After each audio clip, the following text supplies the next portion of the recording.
I know that this meeting is recorded, so this is my first AMA ever at NEAR. And a few words about myself. I'm the product manager for the ecosystem, and I'm working on the Validators program, which means that I am the person who's building the new stake wars. And after a few months of working and learning and understanding how we can make something that makes sense for the Validators community, we've come up with some ideas, which I will start to introduce today and will be launched next week. About myself, I spent the last few years in the blockchain space. I'm a co-founder and CEO of a digital identity startup, which uses blockchain for IoT. I joined NEAR around November, and we are ready to go. So the plan for today is to spend the first 15 minutes to deploy the delegation contract, which is a specific feature of NEAR. I will show you via the shell how I'm working on it, and at the same time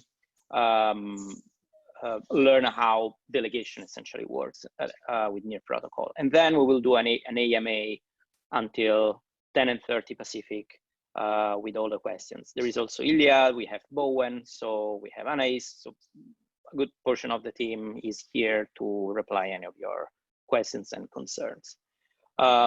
Before starting, do you guys have any burning questions that you need to know before we begin? We can write in the chat and Anais will help me with that. Yeah, either write in the chat or turn on your microphone, depending on how well your microphone is working. All right. So I will. Yes. So which testnet will be used? Betanet? Yes. So the goal today is to use Betanet. Now, right now that we are talking, we have some issues. So I will have to check sometimes if I can, see if it can work. Since probably it's not gonna work the whole time, maybe we can switch on testnet. There is no big difference between the two, so we can use either for this presentation. You can deploy to your node. If you have the RPC node is having some problem right now. Yes. So essentially, what I would like to do is to show you how to deploy the contract. So essentially, as you can see from here, this is the NEAR repo on GitHub. So github.com/NEAR. And what we're building from here is a set of tools for the community. And among them, probably NEAR shell, we have also the initial contracts. So initial contracts is containing some example and some core contracts in the protocol, of which probably the most interesting for us at Validators is the staking pool. Now, this is a repo that is constantly work in progress. So what I suggest, first of all, for this guide is to go on the token-based staking pool. This branch will be most probably merged into the master one later on, I expect shortly, but by now we have to work on this branch.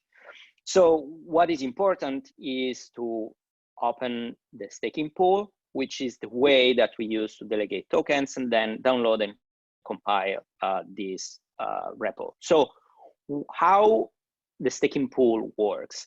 So as you know, with NEAR protocol, you essentially have a transaction which is called by the command NEAR stake. So you take an amount of token, you stake these tokens to the server, you decide the public key and the name of the server, you stake this money, and this server after 3 epochs will become a validator if you actually staked enough tokens. Now, the staking pool essentially is doing the same in the principle, but instead of requiring that you have as a validator all the tokens needed to stake, you can essentially generate some sort of a wallet, some sort of a contract where other users can deposit and stake their tokens for you. So essentially, when you deposit and when you stake these tokens in the staking pool, you will essentially receive additional stake, but you don't have to control the private keys and you don't have to, manage that portion of the wallet. It's going to be all automated and all based from the wallet of the user. So the more the users that are staking to your contract, the higher will be your stake and the higher will be, the number of seats that you can have in your protocol. Any questions so far? Well, how is that different from delegated proof of stake? So the principles are more or less the same, but the difference with Near Protocol is that all the delegation comes from smart contracts. It's not at the protocol level. So the protocol level, you can only stake with your own wallet. Near stake a certain amount of tokens, and that's only if it's your stake, your wallet. The delegation can happen via smart contracts. So you have to deploy your smart contract, which is this one, but this is a demo. So the opportunity here is that anyone can build and deploy their own smart contract with their own features. So you can decide how the fees are going to work. You can make variable fees. You can make a variable lock duration. You can have multiple ways of manage your contract. Of course, you have to respect the base protocol principles. For example, the lock-in period for funds is 3 bucks, but the rest is really up to you. So you can really design your own smart contract. Does it make sense? Yes, that makes sense. And is it allowed to buy votes? So if I'm a a producer, a validator, then I get like block rewards. Can I share them, the rewards, with the voter? Well, the persons that's staked at my contract? Absolutely. So Near Protocol actually has an automated restake process. So your stake will compound over time, which means that also the stake of your delegators will compound over time. And essentially every one of them will have a share in your contract, and this share will essentially reflect how many rewards this person will receive when they unstake, because the user will have to unstake portion of this money to withdraw essentially their tokens. So yes, absolutely, you share the rewards. So what I would like to do, let's begin with the. Maybe a quick question. Like, does everybody understand how like actual staking, like validated keys, access keys, like accounts, like general understanding how that usually works? Or like, let me paraphrase. Does anybody not understand how this works? So I think that a good answer to what Ilya is asking is to go on docs.near.org here. When you open the main page of the docs, you will find a clear indication where to go. Validators, bottom left, and you have the quick start. And then, for example, the question that Ilya asked can be answered by going on keys, where you can see that you have the signer keys for the wallet, the validator keys, which is for validation and creation of nodes, and the node key, which is used at the network level. So these are the explanation of the keys. And I really strongly suggest that any validator in this call really spend some time to read this documentation. As you can see, it's not that long. In less than 1 hour, you can cover everything. And you can essentially know, how the keys work and, for example, how to run a node and how to install. So this is really important. And I think that 90% of the questions that I can see on our chat for troubleshooting are most of the time covered by the quick start.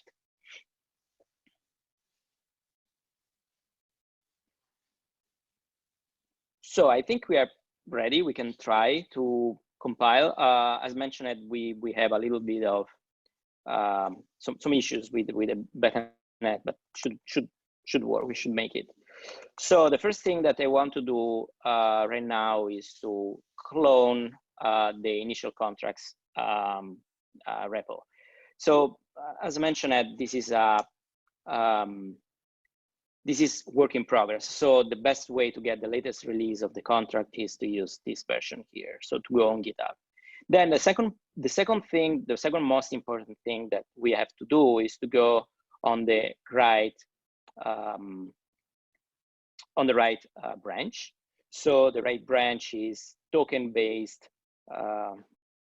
Is the token-based? I can make it base taken pool. So what I'm gonna do here is to check out token based staking pool. Shit, I got maybe to go in the right and then ish again.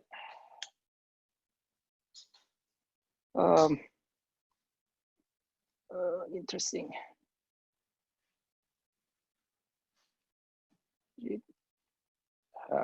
Can you guys help me? Oh yeah, because I've missed this one. All right, so now that we are on the right branch and we have our new staking pool running, we can build using Rust app. I suppose that you already did the prerequisites on your machine. So what we're gonna do is simply issue the build command with staking, which with the with Rust app installed should run by itself essentially. So the command is entering in the staking pool directory because we have multiple initial contracts. What we want to use is staking pool and then launch the build script. This is all happening in real time. I didn't record anything. So what we're doing now is to download and compile the contract. While we are talking, we can start to give a look to the usage. So as a validator, I have to do essentially 3 commands. One is create a new account. It's not mandatory, but it's suggested, which means create an account that will control the smart contract. So you need to create a new, essentially the equivalent of a new wallet. Then we want to deploy the contract by giving the right link and then call the validator. So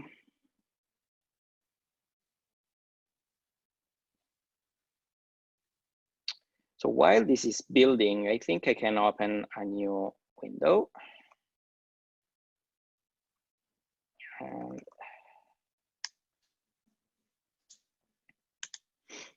what we will have to do here is to do a near login. Now, the real problem here is that we want to have a new account. So wallet, and this is the moment that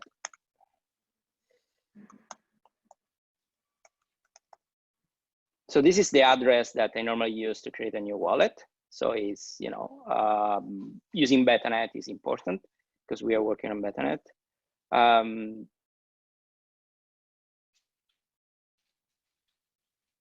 Hi, Stefano. Yes. Can I have a question? Of course. What is the difference between this my validator account and the master account? So actually, there is no real difference in terms of the protocol and how near works. It's more like a logical difference. So what I suggest to do is to deploy the contract not on the main wallet, on the main contract that you have, but to create a different account. So to create a different account from your master account. That makes the management easier for the keys and also make it possible to deploy multiple contracts under your same top level domain. So I'm not sure if you, Bowen, want to expand the concept between, master account and keys. To be specific, the contract you'll be staking with, like in practice, it should not contain any master keys, like any full access keys, right? Because otherwise you can just steal all the money from it. So it will be. So versus like your wallet, like your master account is where you actually have access to the money in it.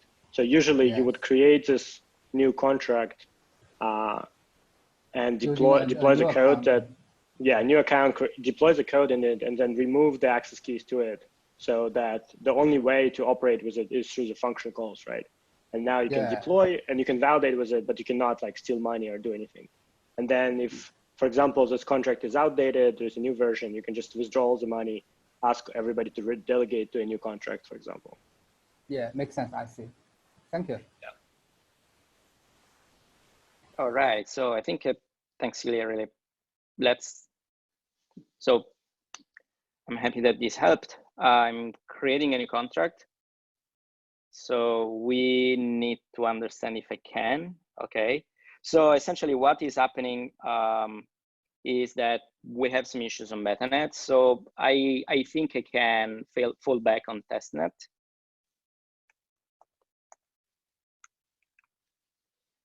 Sorry, this was really timely. So I will show you in general from scratch. Okay, so we can create a new account. It's going to be nearcat1.testnet. I decided to apply the same name of my server, but it's not needed. I like the idea of the recovery phrase. You will now see my private key. Please don't do this. Don't do this. Don't do this. You know, in other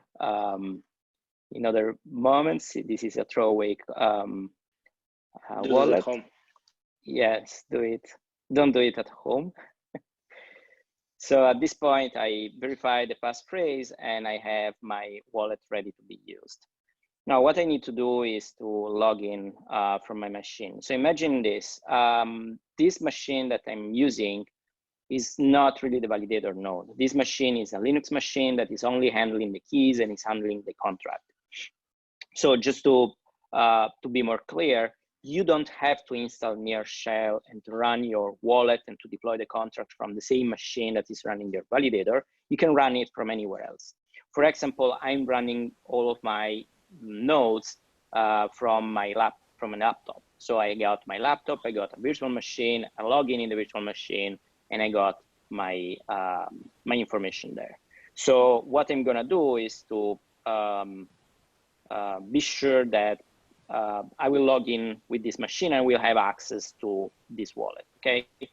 So the best way to do is, first of all, and this is actually one of the things that we want to improve in the user experience, but today is like this, understand on which node environment we are working. And this is clearly saying that we are not working on any specific environment. So what I'm gonna do is to export, is to give the command node environment and set it to testnet. We are using testnet for this record because the wallet is on testnet and so on. So if we work on testnet, this is going to be the parameter. If we're working on betanet, it's important to change into betanet, of course.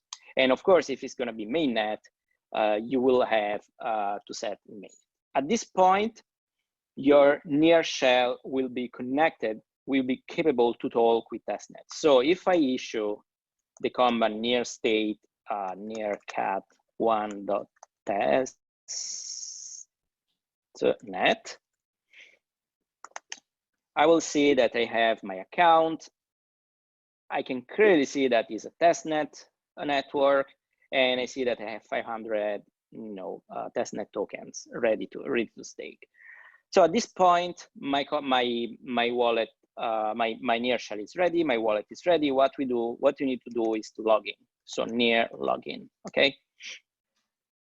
Near login, since it's a remote machine, cannot control your browser. So what you have to do is to copy and paste the string here, okay? We need to visit this URL. So what I'm gonna do at this point is to manually do the login, okay? Double check here, testnet near protocol. So we are on testnet, the wallet is there. I'm pretty much sure that at this point, I will be able to authorize. Nope, so interesting. You're on testnet? Yeah. For some reason, it's asking me to create. I'm not, you know, problems. Let's try to.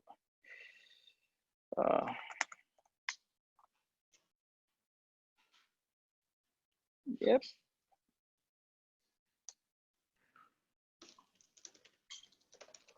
Okay, let's recover. Sometimes can happen that, you know, I mean, it's really sometimes. Normally, this is testnet, not betternet. Yeah, but I created an account on testnet because we want to avoid the issues that we are facing on betternet right now, and also the stake wars will be run on testnet. So okay. Essentially, I cannot log in from the screen, so I can recover. Okay, recover the account. It's near cat1.testnet, and then I can copy and paste again the super secure way of storing private keys.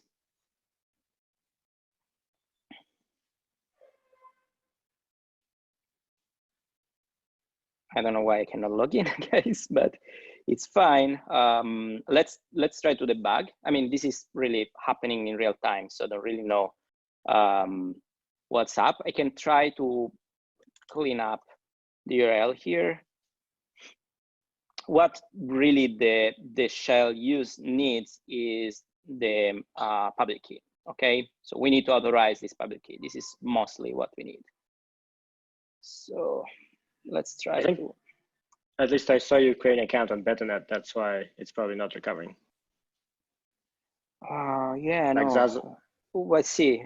So we added the keys, but didn't really. But also you see the URL is near .org and redirect URL is near protocol.com. So so you may want to just like copy the URL and edit it, and then it will work. Yeah, that's totally cool. Yeah. Also, we should update the shell. Yeah, that's totally fine. I mean, it's good that we you know, we're finding all these tiny glitches, and also they're appearing here in the video because, you know, can happen to anyone. So let's try. All right, so this is the login page. I'm sure that they want to authorize near cat1.testnet. I'm gonna allowing near cat1.testnet again, and should be done. So at this point, you know, nothing is going to happen. Okay, we have the authorized apps. We don't expect anything else from here. What we need to do here is near cat1.testnet. Okay, we need to type this. That's at this point we authorize my near shell. This is important. It's a really important step because without doing the login, we cannot deploy the contract to your validator. Okay. Now, at this point, we should need the validator key and the name. Okay. So I will show you that I don't have the validator key, and we will generate that. So /betternet/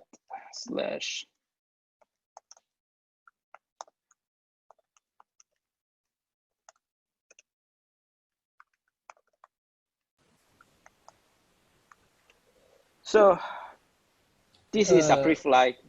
Yeah, you go on. show me betternet, but you it's right. You log in with testnet. Yeah, that's true.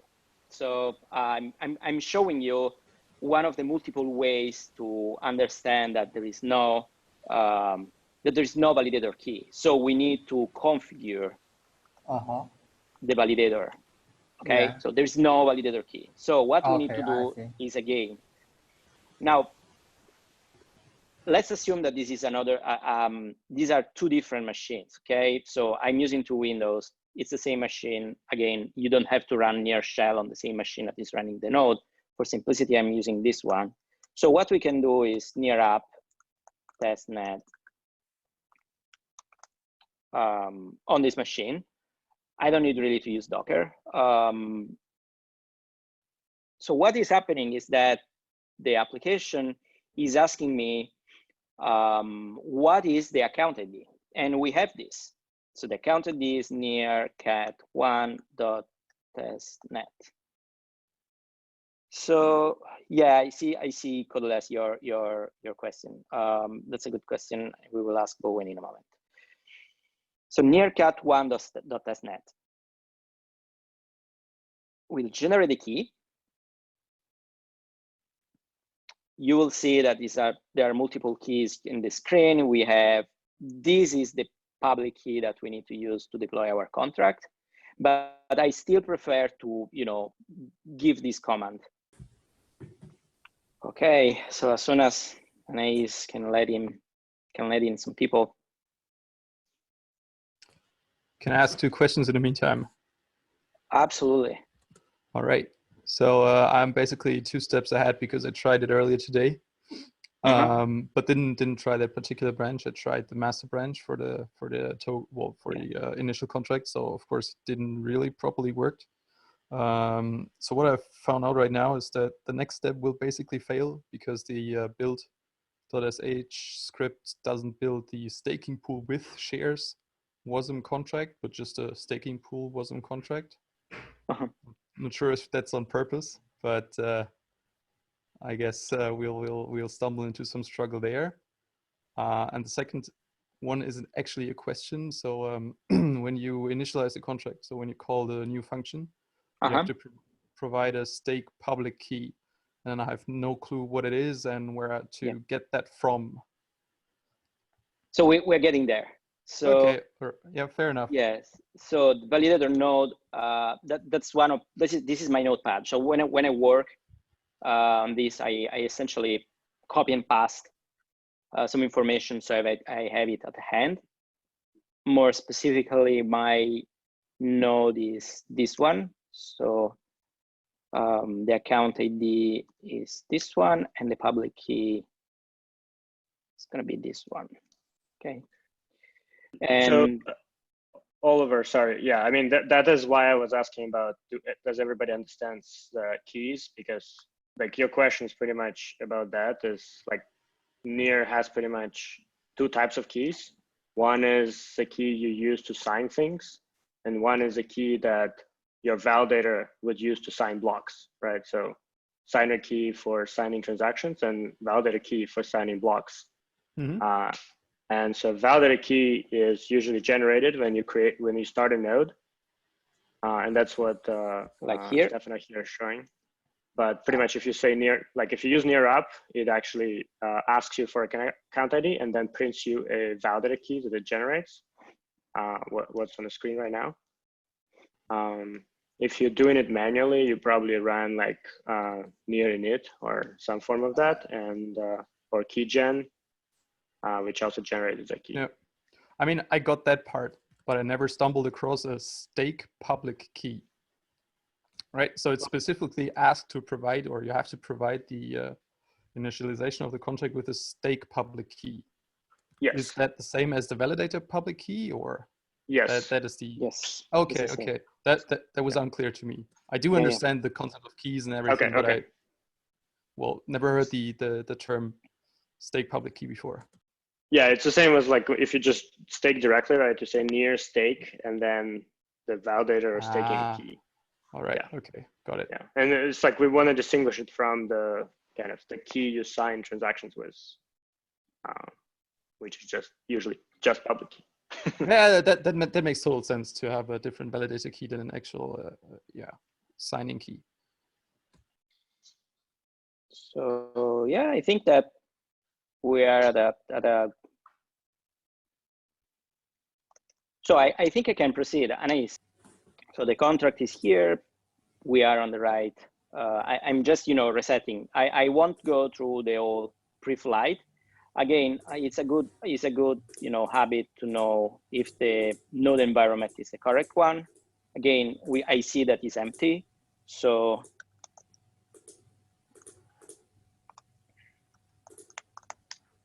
We want to be sure that we are on the right set of RPCs, on the right ledger, essentially. So going back to the contract, these are the. Let's go back to this. Let's try to deploy this contract. We can make it. So we need to do the command deploy with account ID and the WASM file. The WASM file that we see here is the contract, the staking pool with shares. So what I'm gonna do is to copy and paste on my notepad this command, because I know that the account ID will be this one, so near cat1.testnet. And then I will have to find the right WASM file path. I discovered that it's important to have the absolute path for that. So I will have to find my slash. So I think it's better to do in this way.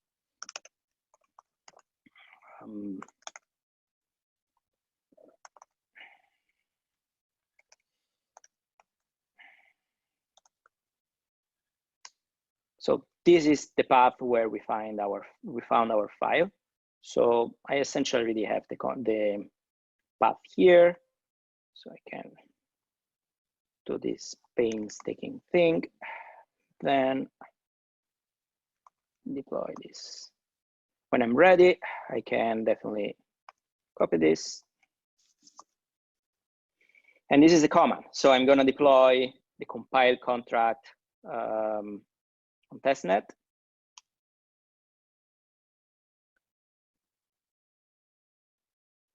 It'll take a moment, and apparently the contract has been deployed.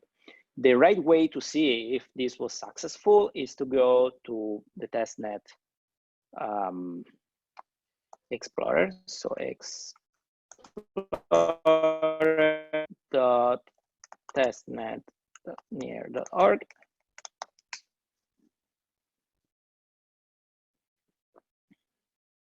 And I can see already in the recent transactions here that this contract was deployed. Okay, so I deployed the contract. The name is nearcat1.testnet, which is exactly what we issued a moment ago. So at this point, we are ready to set up the validator. So we need to go back to the, sorry. The real problem of Zoom is that it's occupying the top of my screen here. So what we need to do is to call this entire structure. So what we are gonna do is the next step.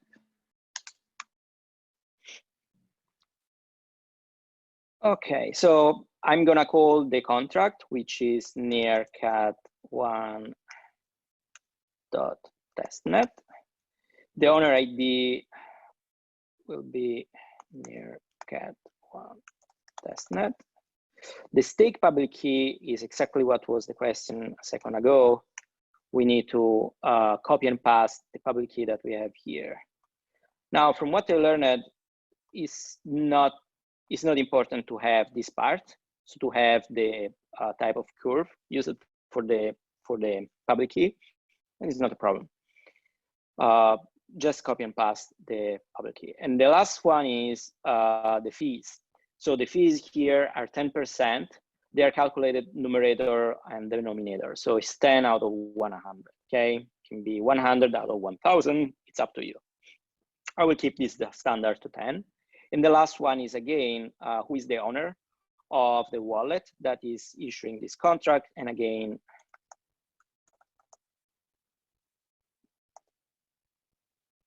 okay. At this point, we should be able to deploy this contract, okay? And stake, essentially, the moment that we issue this contract is the equivalent of writing a new transaction which says near stake. It's the equivalent of saying, I want to stake. So I will pass here the command, and I will give it.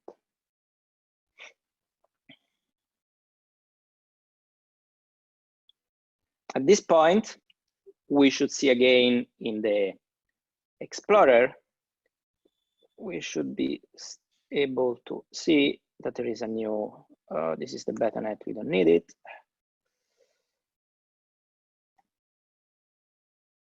So we have a contract called here. As you see, we are not alone. For example, Flux protocol is using testnet with us right now. So if you want to really be sure, the best way is to go in our page of the account. So there is a specific link in the homepage. You go on accounts here from the Explorer. You type meerkat1.testnet, and you can see there's also search bar.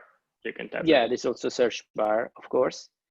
So here we can see that we called the method and succeeded. So we successfully deployed and configured our staking pool contract on testnet, okay? And we can essentially see the same parameters that we issued a moment ago. So what is the owner ID? If the public key is the correct one, I can see that is the correct one, DCCD, and look at the last few characters is this one. I'm pretty much sure that is the correct one. And I can also see that we have fees of 10 over 100, so it's 10%. At this point, our validator is ready to stake. So our validator is ready. Now, the point is that we still have 0 stake. So what we should do is to create a new contract. I will give you an example. Wallet. From wallet, I can create a new account. I will call it Delegator1.testnet. I'm not sure. Yes, it's available. We're lucky. We can create the account. This is just for the sake of testing, okay? I can have again the recovery phrase. I got this. I will bring this here. Maybe let's separate them.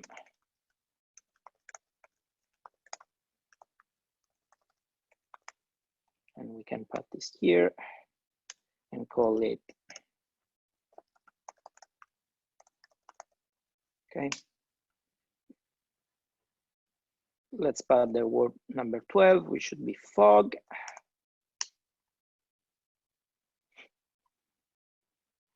And we're set. At this point, we need again to log in. Don't forget that we have to log in with another account. Now let's assume that we have a new machine, okay? This is another user. We are not using the same shell, but we have to, have another user that will essentially call the endpoint for the delegation. So again, we have to correct this tiny part. And if we want, we can clean up this part. Should be almost there.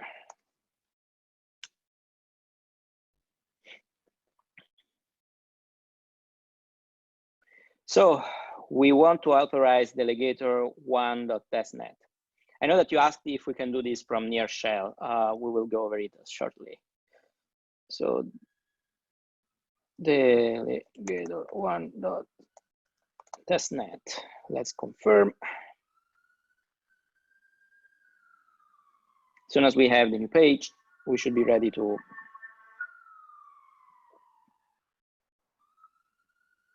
Okay. Testnet. Right. At this point, we are ready to, as soon as we got the confirmation, we are ready to sign transactions for the delegator.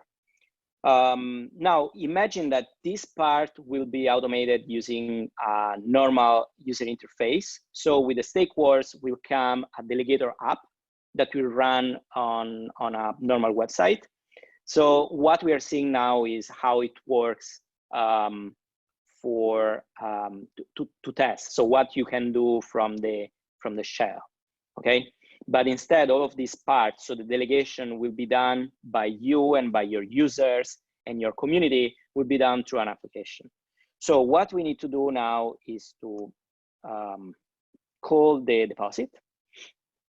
Again, I like the idea of copying and pasting here because it's much better. So first of all, what are we going to call? The call is the contract, which is near cat1.testnet.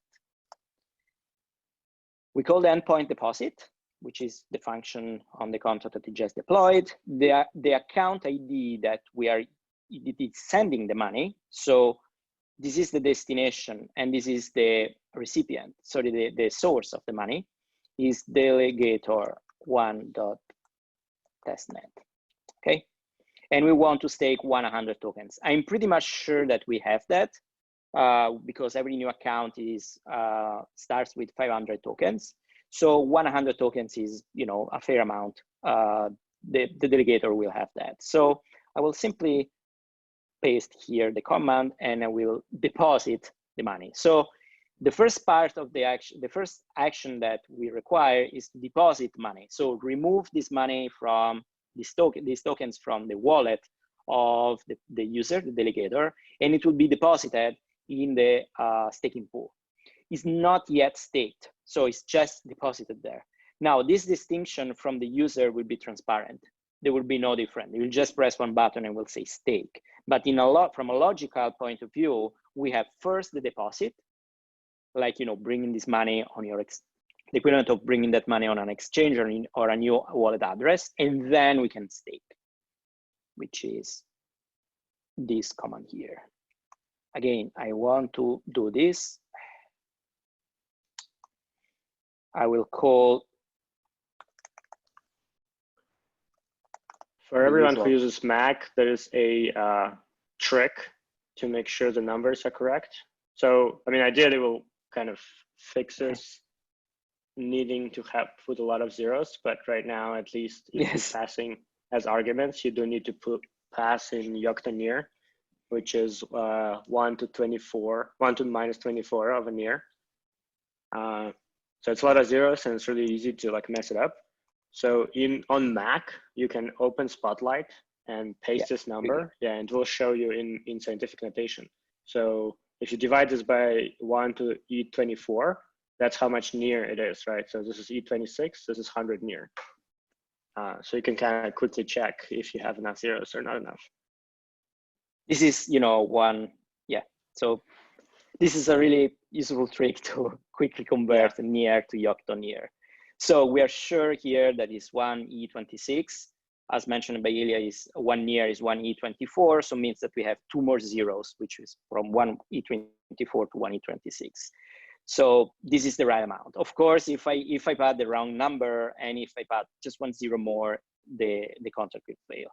So the last part is, so getting back to this near call stake, we will have to add the last component, which is Delegator1.testnet. Okay, so this command will officially stake all the deposited amount in the smart contract to your staking pool. So nearcat1.testnet with this command will essentially receive 100 tokens to stake. At this point, we can go back to the Explorer. It was here. I want to find it easier, but well, we can go here. I can reload the page, but I see that it's already there. And we have a new delegation, a new delegator, see? So we have the deposit transaction, which was successful 3 minutes ago. And we have the stake method, which was successful 30 seconds ago.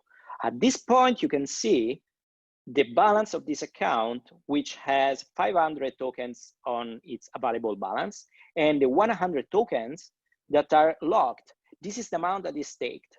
So this is the confirmation that your account now has 100 near staked on the testnet.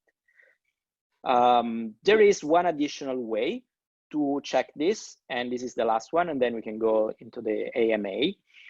What you see here is Postman. You don't have to use Postman, you can do whatever you want. What I'm gonna do is to call the RPC and call a method which is Validators. I'm not sure that the testnet is already deployed. Let's try. I sent the query. So I can respond separately on how to send a correct query on the RPC, but what I see is that we have a response here from the JSON, okay? So if we look at the JSON, I know that it's not pretty, but we can scroll down and know from this JSON which are the current validators, which are the next validators. We are not yet there, and we have the current fisherman, which is again nothing that has to do with what we are doing. We have plenty of fishermen, all of them with the equivalent of 500 tokens, and then we have the next fisherman, which is another component that we don't want to see. We need to scroll down and look at the proposals, and here we go. In the proposals, we have nearcat 1.testnet with the public key that we had here. It's important that the public key that it's here is the same that we have in our validator, which is this one, must be the same. Okay, sorry, I lost it. Must be the same that we have here. And then we have also the stake, which is 100 near. So this is the confirmation that our staking pool is correctly staking. In order to get a seat as a validator, you have first to have enough stake, which is going to be pretty large on mainnet. And secondly, you have to wait 3 epochs, which on testnet is 30 hours, I think. So it's three epochs one epoch, sorry, is more than 30 hours. So it's after 3 epochs is 36 hours, up to 36 hours.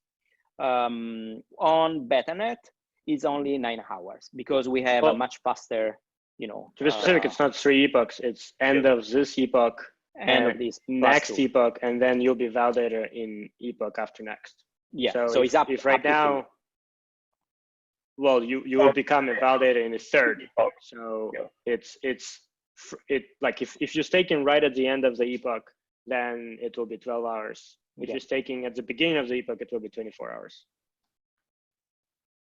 Awesome. So thanks for this specification. So yeah, I think that's it. The contract is working. The balance is locked. Now, if we want, we can stake a bit more. So I really don't suggest to do this multiple times by now. So every user will do this once. Essentially, every time that you call a deposit and you stake, you will spend gas. So it's better to be frugal. Now I deposited another 200 nears. I can see that already appeared down here. See, I got a new deposit. So what I can do now is to stake again. I will put the right number here. And so now we should see 300 tokens staked from the RPC. So I see that the transaction was successful. I send again the request to the RPC. I can quickly scroll down to the end, and I can see that now we have 2 proposals. Of course, the bigger one will override the smaller one, or at least the most recent one will override the previous one. I think I'm set. Questions? Yeah, I just have a quick question. Is it possible to have like 2 method calls in the same transaction, like stake at, well, first deposit and then stake in the same transaction instead of signing twice? Yes, it's possible, but near shell doesn't have that functionality. So you will need to write like a piece of JavaScript yourself, or Python, or Rust. Okay, yeah. If it's or possible, Unity. then it's fine. Yeah.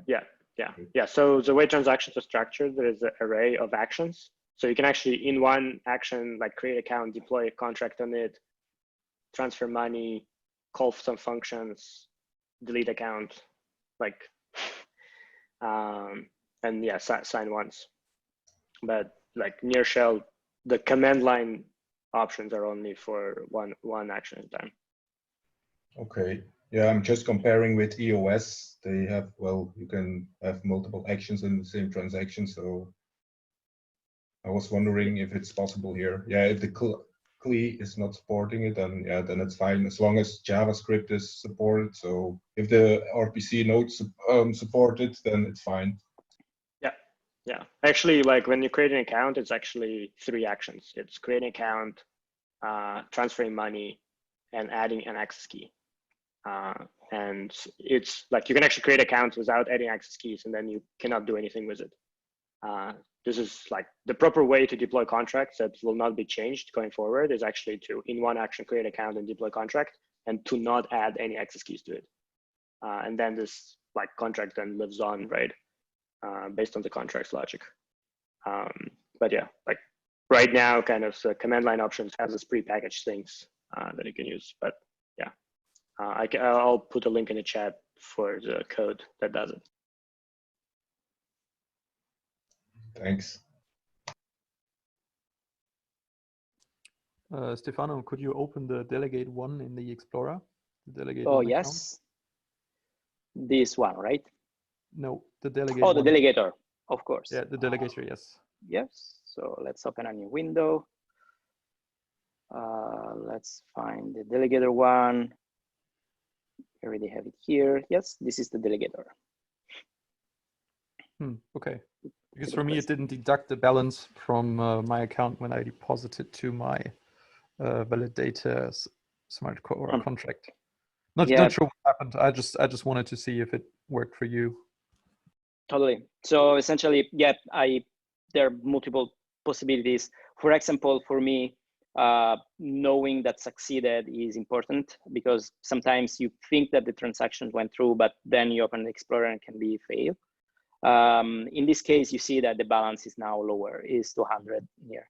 I think it's important to specify that it's better that you don't spend all the Yocto that you have on your account to not zero your balance, because otherwise it will be, you will not have money to pay for the gas.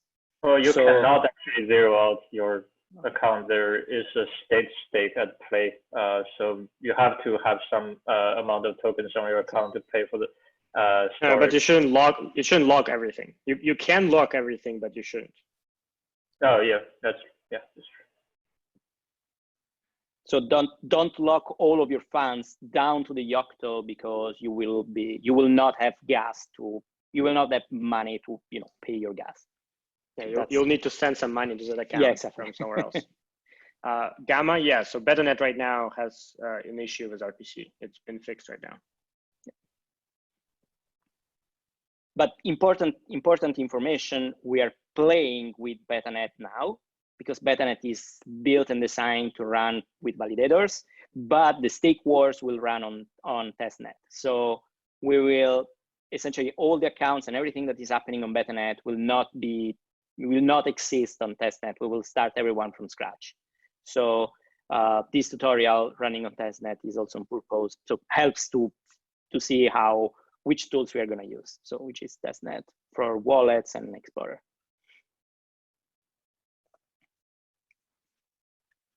Any other questions? Stefano? Yes. After building, I got a file named staking pool.wasm, not with shares in the readme. What about yours? After building, you got wasm name with shares or not? You have to use the one without shares. There is no such thing as shares, so the README is wrong. Okay, thank you. Well, the delegation contract, the staking pool. So I'm not sure if the README, then the path to the WASM file is wrong. It's just staking_pool.wasm. Even like the contract itself is with shares, but the file name of the contract is just staking pool. Yeah, it's called a staking pool, period. Yeah, and in README it has staking pool with shares. That's confusion. So we can see here the shares. Okay, so there are the shares. So in the contract, the query will return the number of shares that the user now has.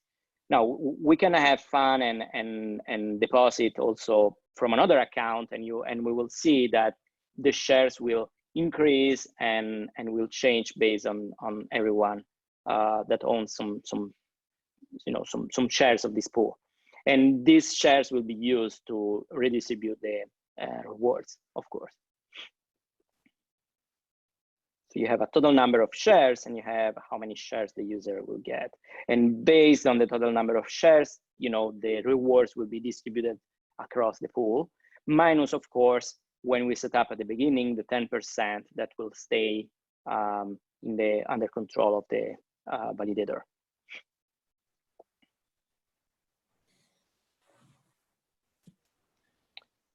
So I think it's worth, and then I think that to call someone to show you also that we have the view methods to know the total balance. So we have some endpoints here. Again, this will happen via a user interface, but for example, we can know the balance of a certain account owner in a staking pool.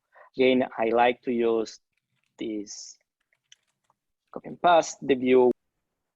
They get a total account, and the account ID will be Delegator 1. That's net. So if we copy and paste this command, this is way to know what is the balance of the account Delegator 1. And as you see, we have the 300 near tokens. This is pretty useful if you want to build, your own user interface, and you want to show to the user how his stake is allocated. Now, the important aspect is that this phase of the stake wars will test the staking pool and will test the Delegator application, but later on, we strongly suggest every validator to build and integrate this process into their own website.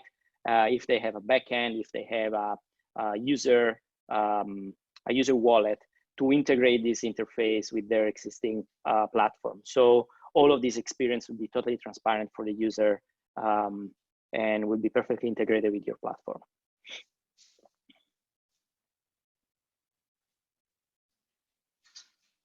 Anais, I think we are running out of time. Do we have any other question in chat or that we want to answer?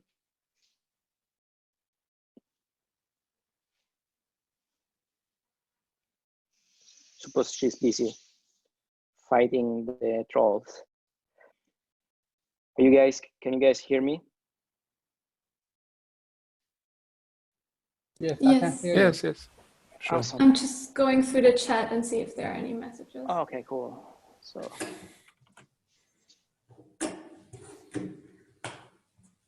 Okay, we'll try. I see a delegate method as well in the guide. yeah. Well, there is the. But we can't try it now. Yes, we have to wait. No, we can unstake. Now the problem is that even if I stake and unstake instantly, there will be the lock period. Yep. So we cannot redraw the amount. We cannot redraw the funds. We can just unstake and wait that it will be unlocked. So what we can do is stake and unstake. Here we go. Let's unstake a bit of funds. Sorry, Meerkat validator.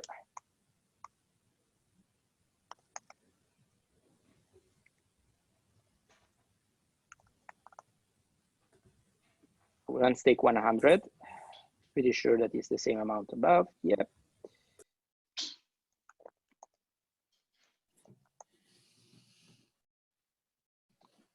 So it will take, as mentioned, you have a lock period, but it's a good question because we can also show the endpoint, which is essentially controlling that your stake is available. So at this point, I can unstake 100. We wait, of course, that it's confirmed.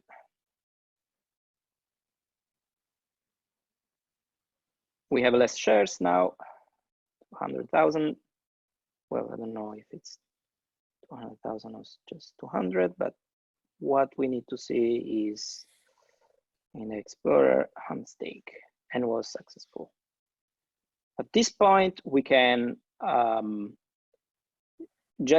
we cannot yet the withdraw because we need to wait that the amount is unlocked. And again, we need to wait a certain number of epochs, 3 epochs, or the 3rd epoch, because it's important to be specific. Ile is the 3rd epoch, right? I mean, this is actually withdrawal is slightly different from becoming validator. It's actually one more epoch. So pretty much, if you try to unstake at epoch T, your funds will be unlocked at the beginning of epoch T+3. T+3. So the 3rd epoch from now, Delegator 1 will be able to unstake. So we have again this command. We have the get account unstaked balance, which is a specific endpoint. Should be able to, I need to add the account ID at the end.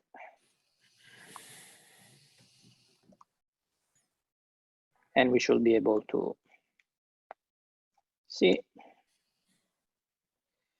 Okay, so I see that there is 100 near unstaked balance. I'm not sure. Let's try. Let's try this.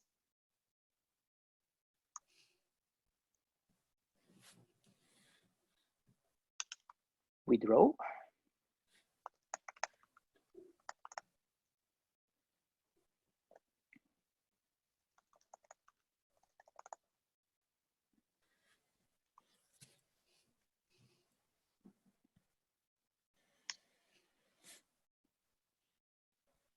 So since the validator didn't probably, I really don't have a clear answer, but we're testing, right? Should be possible. No, we cannot unstake, of course, because it's not yet available. So there is a small error in the RPC because says that 100 is unstaked, but it's not yet available. We need to wait, unstaking delay, which is what we were mentioning, 3 epochs. So it's important to provide to the user an interface which takes track of when the user unstake the funds, and then they can withdraw after a certain period of time. This is also opening a large number of possibilities for like liquid staking and so on. This is really up to validators. I see myself an opportunity for liquid staking, for example. So, so these 3 epochs, is it the minimum interval in protocol or in this contract coding? It's defined by the protocol. By the protocol. So this is the minimum interval. It's not like I don't know what you mean by minimum. It is just how it works. It's not. I mean, it's not like you can adjust this parameter. It is set by the protocol. I can extend this interval. I can I can encoding my contract. Yeah, I mean, on the contract level, sure, yeah, you can like lock it for even longer, but then cannot reduce. Yeah, you cannot reduce. Yes, yeah. Okay, I see. But like, yeah, but I suspect if you make it longer, people might be unhappy. Yeah. Any more questions? I would like to. I have a little one. Yes. About stake wars, what will be the motivation for users to delegate tokens? I understand about opening a node, but about delegation. So delegation at this stage is just in testing, but I cannot reveal more.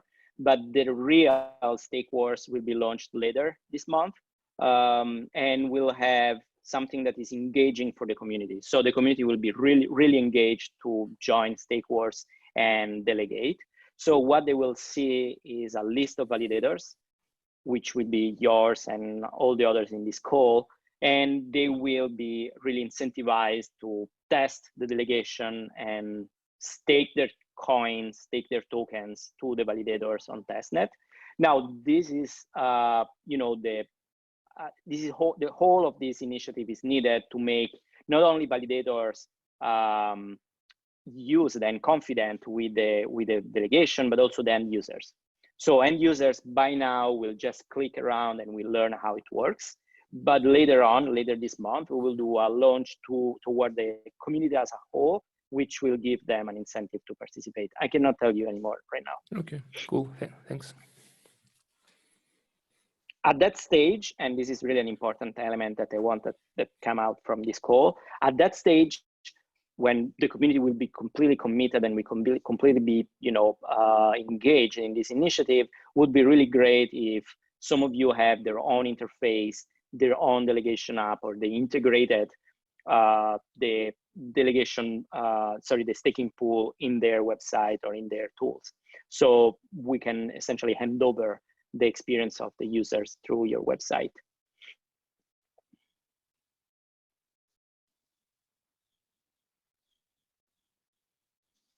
Okay, I think we ran even more than planned. One last question, and then we can close it here. I think the last one is to clarify stake wars. There's one question whether stake wars is on betanet or testnet. Yes. So if I understood correctly, right now we're using betanet because betanet is the only network. Well, together with DevNet, betanet is the network where validators, any validator can just join and stake their tokens. Testnet is still locked. We will unlock testnet as soon as we will launch stake wars in this phase number 2, where we can have a staking pool. And so everything will run on testnet starting, we planned next week. Now it depends also, we have other initiatives in progress like the hackathon. So we need to work around syncing and aligning validators for that phase, but we will run stake wars definitely on testnet.